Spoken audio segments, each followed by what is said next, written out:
Mewujudkan kawasan health tourism di Provinsi Sumsel, Pemprov berencana memindahkan rumah sakit khusus paru ke RSUD Siti Fatimah. Saat ini rencana tersebut masih dalam proses konsesi dan penyusunan tim yang akan terlibat dalam pembuatan rancangan peraturan gubernur nantinya.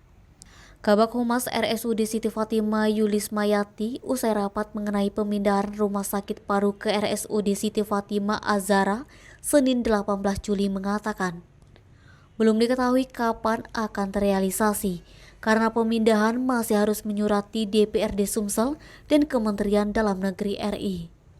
Setelah tim penyusun peraturan gubernur dan tim pengalihan rumah sakit terbentuk, baru kemudian akan dibahas kembali dan berkoordinasi bersama Gubernur Sumsel Haji Herman Deru.